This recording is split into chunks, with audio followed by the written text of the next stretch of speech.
بسم اللہ الرحمن الرحیم۔ شروع اللہ تعالیٰ کے نام سے جو نہایت مہربان اور رحم والا ہے۔ السلام علیکم میرے پیارے دوستوں، آج کا ہمارا موضوع ہے امی عائشہ رضی اللہ تعالیٰ عنہا پر گندہ الزام۔ امی عائشہ رضی اللہ تعالیٰ عنہا کی زندگی میں بھی ایک عجیب واقعہ پیش آیا۔ اللہ کے رسول صلی اللہ علیہ وسلم غزوہ بنی مصطلق میں تشریف لے گئے۔ جب آپ وہاں سے واپس آنے لگے تو قافلے کو اب واپس چلنا تھا۔ قافلے کے لوگ جیسے تیسے تیار ہوتے رہتے، چلتے رہتے۔ سینکڑوں بلکہ ہزاروں اونٹ ہوتے تھے، چلتے ہوئے بھی گھنٹوں لگا کرتے تھے۔ امی عائشہ رضی اللہ تعالیٰ عنہا نے سوچا کہ قافلے نے جانا ہے، پتہ نہیں کتنا وقت لگ جائے، کیوں نہ قضائے حاجت یعنی پیشاب وغیرہ سے فارغ ہو آؤں۔ اس وقت حاجت کے لیے کھیتوں میں جایا کرتے تھے، لہٰذا آپ دور چلی گئیں تاکہ فراغت حاصل کر سکیں۔ جب فارغ ہو کر واپس آئیں تو آپ نے ہودج میں بیٹھنا تھا، جس کو سواری کے اوپر رکھا جاتا تھا۔ اتنی میں امی عائشہ رضی اللہ تعالیٰ عنہا نے محسوس کیا کہ میں نے گلے میں ایک ہار پہنا ہوا تھا، وہ کہیں ٹوٹ کر گر گیا ہے۔ سوچا کہ ابھی تو روانہ ہونے میں وقت ہوگا، میں جا کر ہار دیکھ لیتی ہوں۔ آپ ہار ڈھونڈنے واپس تشریف لے گئیں۔ پیچھے صحابہ کرام نے سوچا کہ امی عائشہ رضی اللہ تعالیٰ عنہا واپس تو آ ہی گئی تھیں، لہٰذا ہودج میں بیٹھ گئی ہوں گی، اس لیے 4-5 آدمیوں نے ہودج کو اٹھا کر اونٹ پر رکھ دیا۔ امی عائشہ رضی اللہ تعالیٰ عنہا کی عمر کم تھی اور وزن بھی کم تھا۔ 4-5 آدمی اٹھانے والے تھے تو ان کو پتہ بھی نہ چلا کہ آپ اندر بیٹھی ہوئی ہیں یا کہ نہیں۔ اب قافلے کے لوگ تو وہاں سے چلے گئے۔ جب حضرت عائشہ رضی اللہ تعالیٰ عنہا واپس آئیں تو دیکھا کہ وہ جگہ تو خالی ہے اور قافلہ جا چکا ہے۔ آپ کو اطمینان تھا کہ جب نبی اکرم صلی اللہ علیہ وسلم کو پتہ چلے گا تو کسی نہ کسی کو بھیجیں گے، اس لیے آپ وہیں بیٹھ گئیں۔ تھوڑی دیر کے بعد نیند غالب آ گئی، لہٰذا اپنے اوپر چادر ڈال لی اور وہیں پر سو گئی۔ نبی اکرم صلی اللہ علیہ وسلم کی عادت تھی کہ صحابہ میں سے کسی ایک صحابی کو حکم دیا جاتا تھا کہ جب سارا قافلہ چلا جائے تو اگر رات کا وقت ہو تو صبح کے وقت وہاں آ کر دیکھیں کہ کہیں کوئی چیز پیچھے پڑی تو نہیں رہ گئی۔ لہٰذا ایک بدری صحابی حضرت صفوان رضی اللہ تعالیٰ عنہ کو نبی اکرم صلی اللہ علیہ وسلم نے اس کام پر لگایا تھا۔ وہ صحابی جب اس جگہ پر آئے تو کسی کو اس جگہ پر لیٹا ہوا پایا۔ قریب آئے تو انہوں نے پہچان لیا کہ یہ تو نبی اکرم صلی اللہ علیہ وسلم کی بیوی امی عائشہ رضی اللہ تعالیٰ عنہا ہیں۔ انہوں نے اونچی آواز میں انا للہ و انا الیہ راجعون پڑھا۔ ان صحابی کی آواز سن کر امی عائشہ رضی اللہ تعالیٰ عنہا کی آنکھ کھلی۔ آپ نے جو چادر اپنے اوپر ڈالی ہوئی تھی اس سے اپنے آپ کو پوری طرح ڈھانپ لیا۔ ان صحابی نے آپ کے لیے اونٹ کو بٹھایا۔ آپ رضی اللہ تعالیٰ عنہا اونٹ پر بیٹھ گئیں۔ ان صحابی نے مہار پکڑی اور چل پڑے، یہاں تک کہ جب وہ اس قافلے کے پاس پہنچے تو قافلے میں جو منافق موجود تھے انہوں نے دیکھا تو کہنے لگے کہ اس میں تو کچھ نہ کچھ بات ہوگی۔ منافق لوگ تو پہلے ہی ایسے موقع کی تلاش میں رہتے تھے کہ جس سے مسلمانوں کو پریشان کر سکیں اور نبی اکرم صلی اللہ علیہ وسلم کو تکلیف پہنچا سکیں، لہٰذا انہوں نے باتیں کرنے کا موقع مل گیا اور منافق کہنے لگے کہ نعوذ باللہ، امی عائشہ رضی اللہ تعالیٰ عنہا نے ان صحابی کے ساتھ گندا کام کیا ہے، اسی وجہ سے وہ قافلے سے پیچھے رہ گئی تھیں۔ لہٰذا جب مدینہ پہنچے تو نبی اکرم صلی اللہ علیہ وسلم کو اس بات کا پتہ چلا کہ منافق لوگ امی عائشہ رضی اللہ تعالیٰ عنہا پر ایسا گندا الزام لگا رہے ہیں۔ آپ صلی اللہ علیہ وسلم کو بڑا صدمہ ہوا، لوگوں میں یہ بات پھیلنا شروع ہو گئی۔ حضرت عائشہ رضی اللہ تعالیٰ عنہا فرماتی ہیں کہ میں قافلے سے واپس آ کر 1 مہینے تک بیمار رہی اور کمزور بھی ہو گئی۔ ایک دن میں ایک صحابیہ حضرت اس میں मस्ताह रज़ी अल्लाह ताला अन्हा के साथ क़ज़ाए हाजत यानी पेशाब वगैरह के लिए रात को बाहर खेतों की तरफ निकली। रास्ता चलते वक्त एक जगह पर उन सहाबिया रज़ी अल्लाह ताला अन्हा को ठोकर लगी। उन्होंने अपने बेटे को बद्दुआ दी। मैंने कहा, तुम अपने बेटे के लिए बद्दुआ क्यों कर रही हो? वह कहने लगी, तुम्हें पता नहीं कि वह तुम्हारे बारे में क्या बातें कर रहा है। मैंने पूछा कि क्या बातें कर रहा है? उस वक्त उन्होंने सारी तफसील बता दी कि आपके बारे में सारे शहर में ऐसी गंदी गंदी बातें हो रही हैं। अम्मी आयशा रज़ी अल्लाह ताला अन्हा फरमाती हैं कि जब मैंने ये बातें सुनी तो मेरे दिल पर सदमा हुआ। मैं घर आई और नबी अकरम सल्लल्लाहु अलैहि वसल्लम का इंतज़ार करने लगी। आप सल्लल्लाहु अलैहि वसल्लम जब मस्जिद से वापस आए तो मैं आपके सामने आई और सलाम किया। आपने सलाम का जवाब दिया मगर चेहरा दूसरी तरफ कर लिया। मैं दूसरी तरफ से आई मगर नबी अकरम सल्लल्लाहु अलैहि वसल्लम ने अपनी निगाहें दूसरी तरफ कर ली। आपकी खामोश निगाहों ने मुझे बहुत सारी बातें सिखा दी कि इस वक्त महबूब की तबीयत पर बोझ है और आप कोई बात नहीं करना चाहते हैं। मैंने सोचा कि चलो मैं अपने माँ बाप के घर चली जाती हूँ ताकि सही हालात का पता चल सके कि मेरे बारे में कैसी कैसी बातें की जा रही हैं। मैंने घर जाने की इजाज़त चाही तो अल्लाह के रसूल सल्लल्लाहु अलैहि वसल्लम ने इशारे से फरमा दिया कि हाँ चली जाओ। फरमाती हैं कि जब मैं घर पहुँची तो मेरी अम्मी ने दरवाज़ा खोला। मैंने देखा कि मेरी अम्मी की आंखें रो रो कर लाल हो चुकी हैं, परेशान चेहरे के साथ खड़ी हैं। मैंने पूछा, अम्मी क्या हुआ? अम्मी खामोश रहीं, कोई जवाब ना दिया। आँखों से आंसू टपकना शुरू हो गए। मैंने पूछा, अम्मी मेरे अब्बू किधर हैं? उन्होंने चारपाई की तरफ इशारा कर दिया। मैंने देखा कि मेरे अब्बू हज़रत अबू बकर सिद्दीक़ रज़ी अल्लाह ताला अन्हु चारपाई पर बैठे कुरान पढ़ रहे हैं। एक एक आयत पर आँखों से आंसू टप टप गिरते हैं। अल्लाह के हुजूर में दुआएं मांग रहे हैं। फरमाती हैं कि मैंने जब घर में भी गम का माहौल देखा तो मेरी तबीयत और ज़्यादा परेशान हो गई। मैंने सोचा कि मैं क्या करूं? जिन पर मुझे भरोसा था, जो मेरी ज़िंदगी के रखवाले थे, वो भी आज मुझसे नाराज़ हैं। माँ बाप भी आज जुदा हैं। मैं आज कहाँ जाऊं? दिल में ख्याल आया कि क्यों न मैं अपने अल्लाह की तरफ मुतवज्जा हो जाऊं। इसलिए फरमाती हैं कि मैंने वज़ू किया और घर के एक कोने की तरफ जाने लगी। माँ ने पूछा, आयशा किधर जा रही हो? उनको डर लगा कि बेटी परेशान है, ऐसा ना हो कि कोई ख़तरनाक फ़ैसला कर ले। फरमाती हैं कि मैंने अम्मी को कहा, अम्मी अपने रब के हुजूर दुआएं करने जा रही हूँ। अम्मी आयशा रज़ी अल्लाह ताला अन्हा फरमाती हैं कि मैंने मुसल्ला बिछाया और सजदे में सर रखकर दुआएं मांगनी शुरू कर दी कि ए मिस्कीनों के परवरदिगार, ए फरियादियों के फरियाद सुनने वाले अल्लाह, ए मज़लूमों के परवरदिगार, ए कमज़ोरों की सुनने वाले आका, तेरे मकबूल बंदों पर जब भी कोई ऐसा वक्त आया है, ए अल्लाह तू ही उनकी मदद की। ए अल्लाह यूसुफ अलैहिस्सलाम पर इल्ज़ाम लगा था तो आप ही ने उन्हें बचाया। ए अल्लाह मरियम अलैहिस्सलाम पर इल्ज़ाम लगा तो आपने ही उनकी पाक दामनी की गवाही दिलवाई। ए अल्लाह आज तेरे महबूब की आयशा तेरे दरवाज़े पर हाजिर है और फरियाद करती है कि मेरे बारे में भी इसी तरह की बातें की जा रही हैं। ए मेरे परवरदिगार, तू हुमैरा की मदद फरमा। मेरे शौहर ने भी इस वक्त मेरा साथ बात करना छोड़ दी है। ए अल्लाह अब तेरे सिवा कोई सहारा नहीं जो इस कमज़ोर को तसल्ली दे सके। अम्मी आयशा रज़ी अल्लाह ताला अन्हा रो रो कर दुआएं कर रही थी। इधर दुआएं मांगी जा रही थी और उधर हुजूर सल्लल्लाहु अलैहि वसल्लम ने मस्जिद नबवी में मजलिस मशावरत कायम की हुई थी।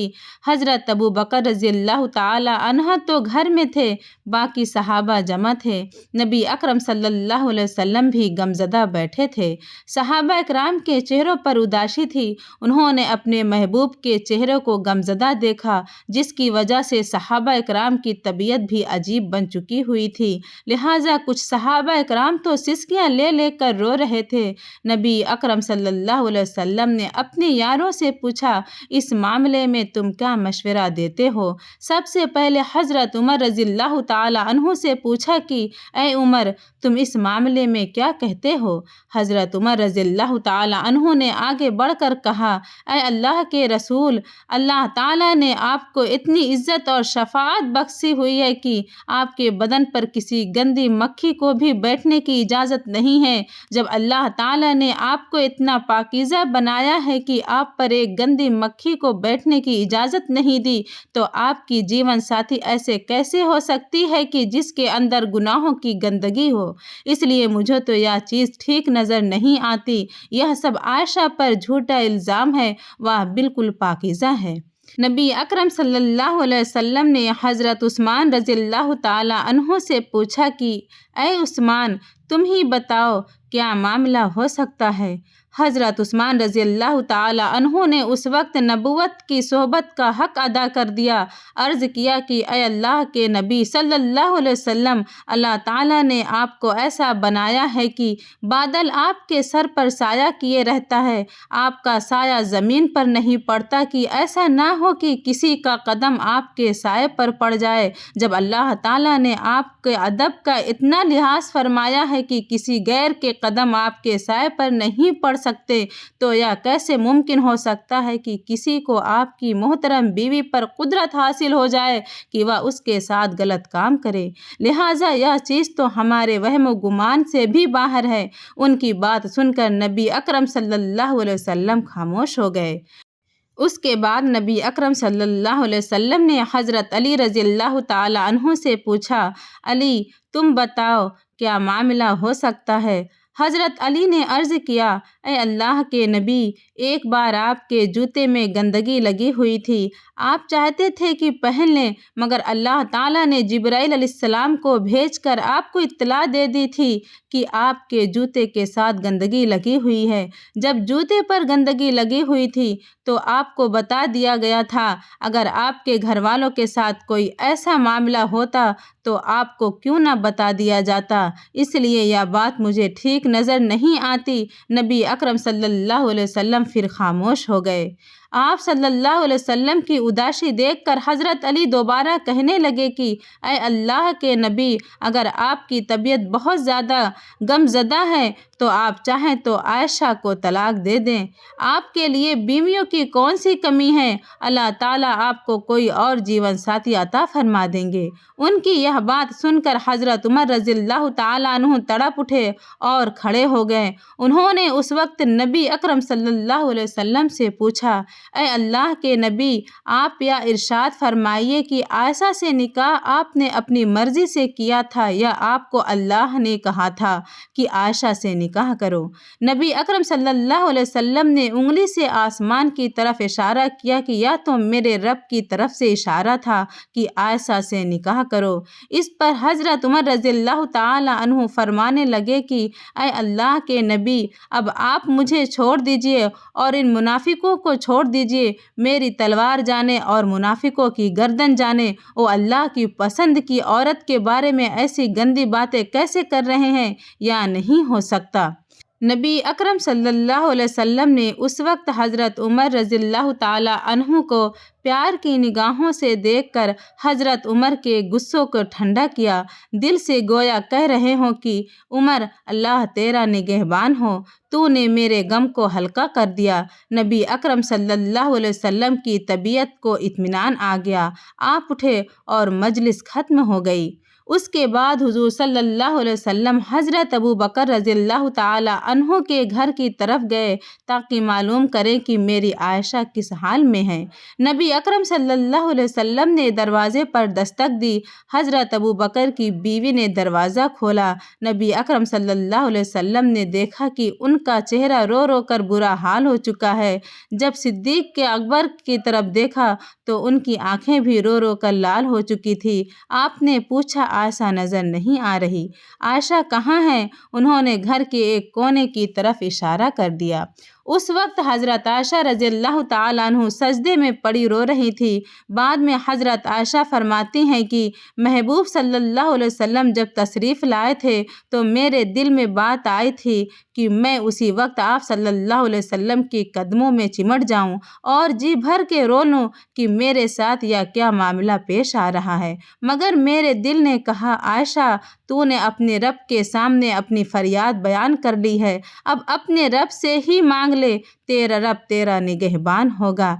लिहाजा नबी अकरम सल्लल्लाहु अलैहि वसल्लम ने फरमाया, आयशा, आप सल्लल्लाहु अलैहि वसल्लम की आवाज़ सुनते ही हज़रत आयशा ने सजदा पूरा किया और आकर चारपाई पर खामोश बैठ गईं। नबी अकरम सल्लल्लाहु अलैहि वसल्लम करीब बैठ गए। आपने प्यार से समझाया कि आयशा, अगर तुझसे कोई ऐसी गलती हो गई है तो तू अपने रब से माफ़ी मांग ले, रब्बे करीम गुनाहों को माफ़ करने वाला है। हज़रत आयशा रज़ियल्लाहु ताला अन्हा फरमाती हैं कि उस वक्त तक तो मैं सब्र के साथ बैठी थी, लेकिन आप सल्लल्लाहु अलैहि वसल्लम की ये बातें सुनकर मेरे ज़ब्त के बाँध टूट गए, मेरी आँखों से आंसू बहने लगे। मैं बैठी रोती रही मगर खामोश थी। रोते हुए मैंने कहा, मैं वही बात कहूँगी जो यूसुफ अलैहिस्सलाम के वालिद ने कही थी कि मैं अपना गम और शिकवा अपने रब से कहती हूँ।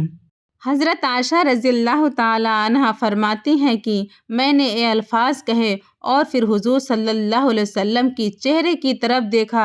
आप सल्लल्लाहु अलैहि वसल्लम के माथे पर पसीने के कतरे थे और आपके अंदर वह हसीन कपकपी देखी जो वही नाजिल होने के वक्त हुआ करती थी।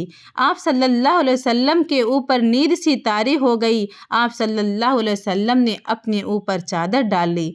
हज़रत आयशा रज़ियल्लाहु ताला अन्हा फरमाती हैं कि मैं आराम से बैठी थी, दिल में ख्याल था कि अल्लाह ताला आप सल्लल्लाहु अलैहि वसल्लम को खबर कर देंगे या नींद में कोई ख्वाब दिखा देंगे कि मैं बेगुनाह हूँ। मगर मेरे बाप और मेरी माँ उतनी देर और ज़्यादा परेशान थे। मैंने अपने वालिद को देखा कि तड़प रहे थे, कहीं वही नाजिल हो रही है, पता नहीं मेरी बेटी की किस्मत का क्या फ़ैसला होता है। वालिद की आंखों में भी आंसू और अम्मी की आंखों में भी आंसू थे। अम्मी आयशा रज़ियल्लाहु ताला अन्हा फरमाती हैं कि मैं आराम से बैठी थी। थोड़ी देर बाद हुज़ूर सल्लल्लाहु अलैहि वसल्लम ने चेहरे से कपड़ा हटाया तो आप सल्लल्लाहु अलैहि वसल्लम का चेहरा चौदही चाँद की तरह चमक रहा था। फरमाती हैं कि उस वक्त जब मैंने आपके चेहरे पर खुशी के आसार देखे तो मैं समझ गई कि अल्लाह ताला ने रहमत फरमा दी है। नबी अकरम सल्लल्लाहु अलैहि वसल्लम ने इरशाद फरमाया, आयशा, मुबारक हो, अल्लाह ताला का कलाम आया है, अल्लाह ताला ने तेरी बरात नाजिल फरमा दी है कि तू बिल्कुल बेगुनाह है। अम्मी आयशा रज़ियल्लाहु ताला अन्हा फरमाती हैं कि उस वक्त मेरी अम्मी कहने लगीं कि ऐ आयशा, उठो और नबी अकरम सल्लल्लाहु अलैहि वसल्लम का शुक्रिया अदा करो। मैं फरमाने लगी कि उस वक्त मेरी तवज्जो रब की तरफ गई और मैंने कहा कि मैं तुम में से किसी का शुक्रिया अदा नहीं करूँगी, बल्कि मैं तो अपने रब का शुक्रिया अदा करूँगी, उसी ने मुझे बचाया है। अल्लाह ने हज़रत आयशा रज़ियल्लाहु ताला अन्हा की पाक दामनी में पूरी 18 आयतें नाजिल फरमाई। यही नहीं कि सिर्फ़ हज़रत आयशा रज़ियल्लाहु ताला अन्हा को बेगुनाह फरमाया, बल्कि हज़रत आयशा रज़ियल्लाहु ताला अन्हा से फरमाया कि तुम्हें इतने दिनों तक जो तकलीफ़ों में रहना पड़ा, उसके बदले में तुम्हारे लिए मग़फ़िरत और अल्लाह ताला की तरफ से बड़ा अज्र है। दोस्तों, जब पाक दामन इंसान की ज़िंदगी में परेशानियाँ आती हैं तो फिर अल्लाह ताला खुद ही उसकी मदद फरमाया करते हैं। उम्मीद है कि आप लोगों को वीडियो बहुत पसंद आई होगी। ऐसे ही दीनी वीडियो सुनने के लिए हमारे चैनल पर बने रहें। हमारे चैनल पर नए हो तो प्लीज़ चैनल को सब्सक्राइब कीजिए, बेल नोटिफिकेशन को भी प्रेस कर दीजिए ताकि आने वाली हर वीडियो आप तक जल्द से जल्द पहुँचे। मिलते हैं एक नई वीडियो के साथ, तब तक अपना ख्याल रखें। अल्लाह हाफिज़।